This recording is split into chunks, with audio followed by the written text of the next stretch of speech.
gimana sih cara membuat instrumen yang baik dan benar. Oke, ada prinsip-prinsip penulisan angket atau kuesioner ya. Ini yang pertama adalah pahami isi dan tujuan pertanyaan ya. Jadi pertanyaan itu harus teliti dan jumlah itemnya mencukupi untuk mengukur variabel yang diteliti. Sebagaimana yang kita tahu ya, kita berangkat dari sebuah teori. Teori memiliki variabel. Variabel inilah yang nanti akan kita ambil nih beberapa item pertanyaan yang sudah ada melalui proses definisi operasional variabel yang kita sesuaikan dengan kondisi di lapangan. Baik, saya ulangi ya. Mula-mula kita berangkat dari teori yang kita gunakan untuk penelitian kita nih. Dari teori ini terdapat variabel yang akan diukur, di mana item-item pada variabel itu sudah memiliki pertanyaan yang sudah ada pada teori itu. Pertanyaan-pertanyaan inilah yang nanti akan kita sesuaikan dengan kondisi di lapangan. Kenapa? Karena teori yang diciptakan, teori yang muncul di negara luar, kemudian kita terapkan di negara kita, itu kan memiliki nilai yang berbeda ya dalam hal apa? Budaya, salah satunya ya. Jadi itu kenapa kita perlu untuk menyesuaikan item-item pertanyaan pada variabel itu sesuai dengan kondisi di lapangan. Nah, jadi nanti item-item pertanyaan inilah yang akan kita tulis pada angket. Itu yang pertama. Nah, kemudian yang kedua, perhatikan bahasa yang akan digunakan ya. Kita harus bisa mengetahui nih responden kita ini siapa gitu. Karena sebelumnya kan sudah ada teknik pemilihan sampel ya sebelum kita membuat instrumen gitu. Sudah pasti bahwa responden yang kita pakai ini sudah merepresentatifkan populasi. Jadi paling tidak kita sudah tahu nih responden kita ini seperti apa. Bahasa yang dia gunakan itu bahasa apa. Jika respondennya orang Indonesia, gunakanlah bahasa Indonesia. Gitu. Kemudian, hindari pertanyaan yang sifatnya mendua. Ini saya kasih contoh nih. Misalnya pada suatu angket Anda menulis pertanyaan seperti ini. Sistem otomasi perpustakaan mampu mempercepat dan mempermudah proses peminjaman buku. Ini adalah contoh pertanyaan yang mendua. Jadi di pertanyaan ini ada sebenarnya dua pertanyaan ya. Yang pertama, mempercepat, dan yang kedua mempermudah.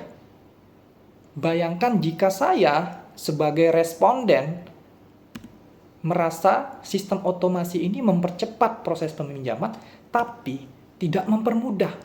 Apa yang harus saya jawab pada angketnya? Bingung kan? Beda cerita seandainya saya merasa itu cepat dan mudah. Ya saya tinggal jawab sangat setuju.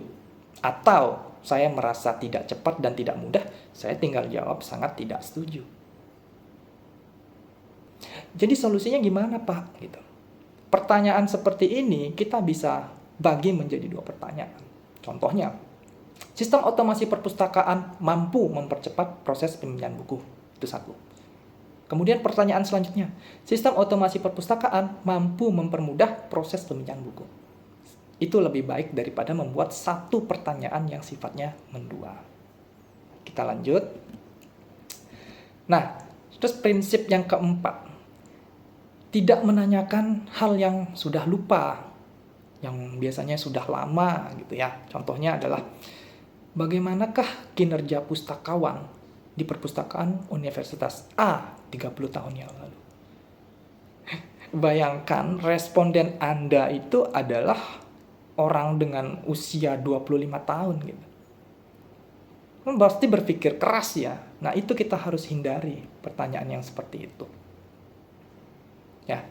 Oke, kemudian ada prinsip lainnya dalam membuat angket, yaitu pertanyaan tidak boleh menggiring. Kita harus bisa netral. Kita tidak boleh membuat pertanyaan yang menggiring responden kita itu untuk menjawab jawaban yang sesuai dengan keinginan kita. Ya, kita harus benar-benar mendapat jawaban yang sesuai dengan perspektif mereka sebagai responden. Nah, contohnya, bagaimana kalau gaji pustakawan dinaikkan? Semisal saya, seorang pustakawan yang dijadikan responden, wah saya setuju gitu. Tapi apakah itu baik untuk data yang kita dapat nanti? Tidak. Karena responden itu tidak menulis jawaban berdasarkan apa yang terjadi di lapangan gitu. Hanya mengandalkan gaji naik tanpa memperhatikan kinerja kan tidak sesuai dengan apa yang terjadi di lapangan gitu.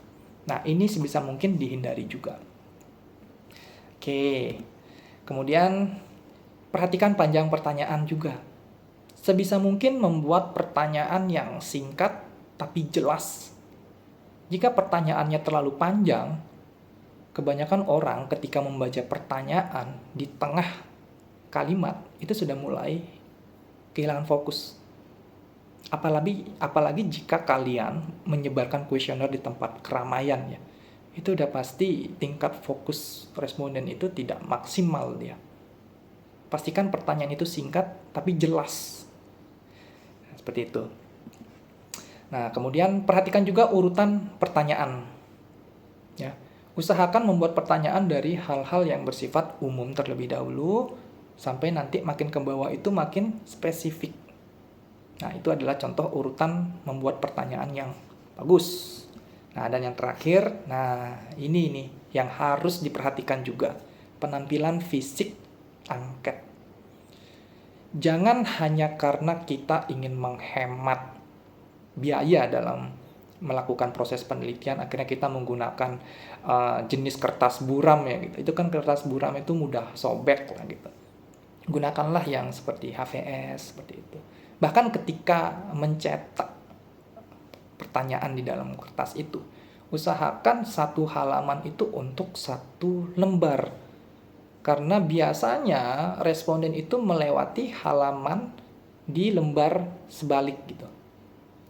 Bisa dibayangin nggak? Jadi kan ada metode atau cara ngeprint ya yang bolak-balik satu kertas itu bisa 2 halaman.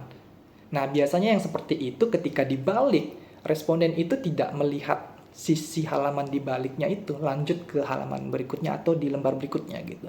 Jadi sebisa mungkin cetaklah menjadi satu halaman untuk satu lembar.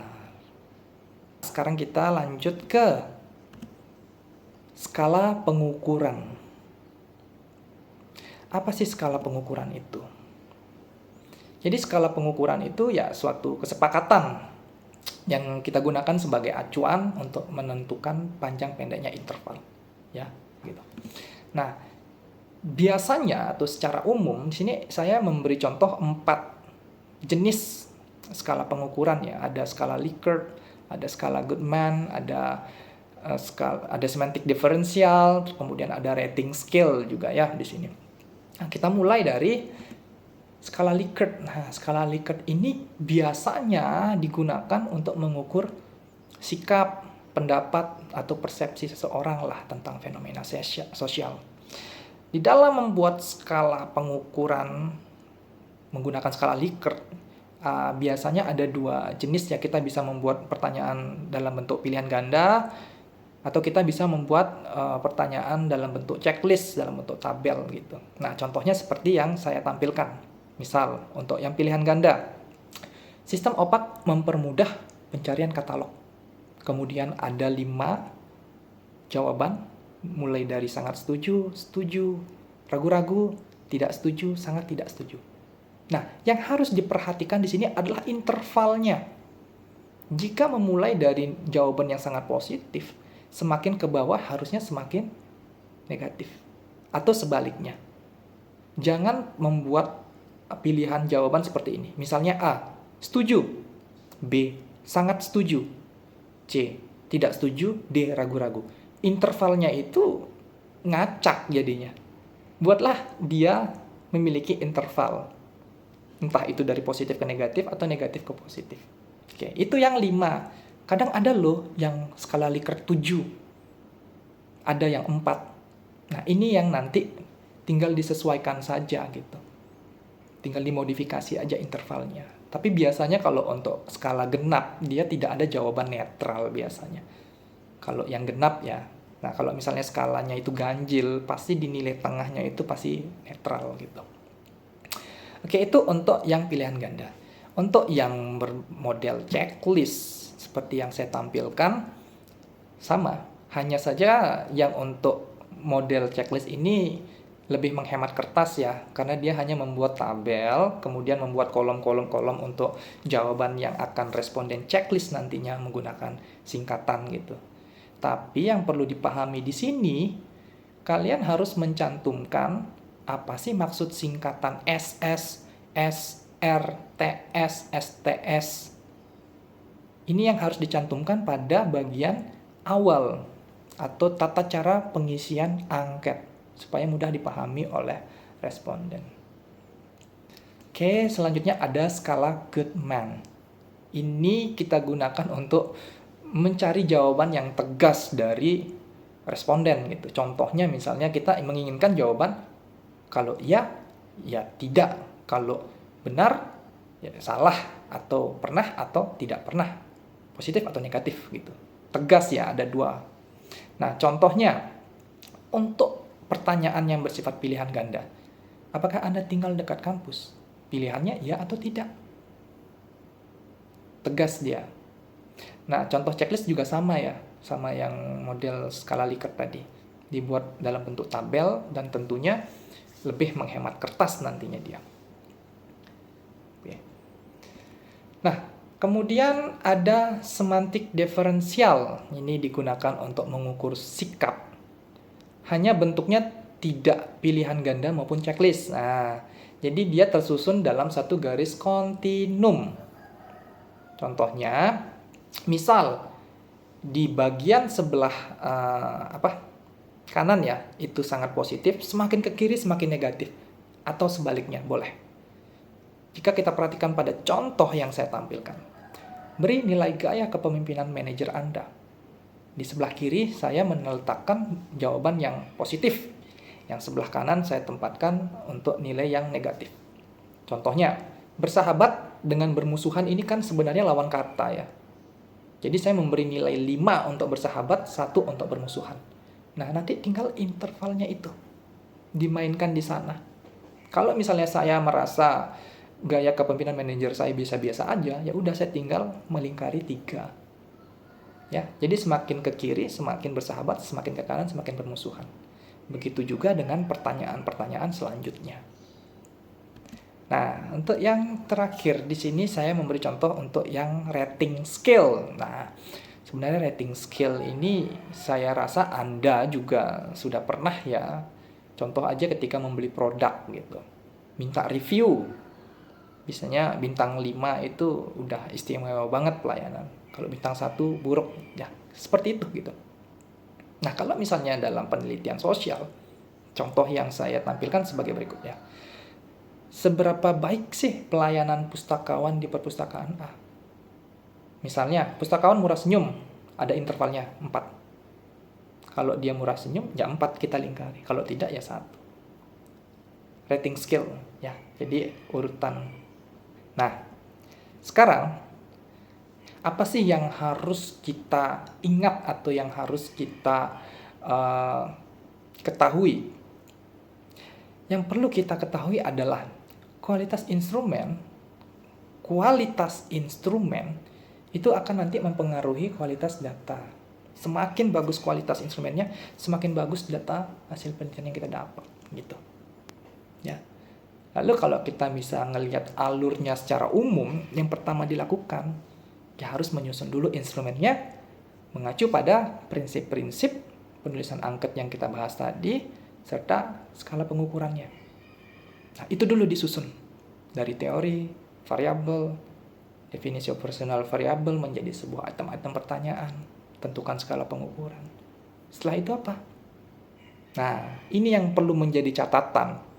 Suatu angket sebelum disebarkan kepada responden, ada baiknya untuk dilakukan uji coba instrumen. Apa yang kita tulis menjadi suatu pertanyaan di dalam angket belum tentu bisa dipahami oleh orang lain. Sehingga apa yang terjadi? Data tidak valid. Bahkan data tidak reliable. Itu kenapa instrumen kita perlu diuji paling tidak 30 responden untuk menguji validitas dan reliabilitasnya. Terus muncul pertanyaan, Pak, kalau misalnya tidak valid, bagaimana? Ya kita mencoba untuk memperbaiki pertanyaan itu. Jika sudah diperbaiki tetap sama, kita bisa mengeluarkan pertanyaan itu atau mengganti dengan pertanyaan yang baru. Setelah itu barulah kita melakukan pengumpulan data dengan cara menyebarkan kuesioner kepada seluruh responden yang sudah kita tentukan. Nah, cuma yang perlu diperhatikan lagi di sini adalah timetable kalian.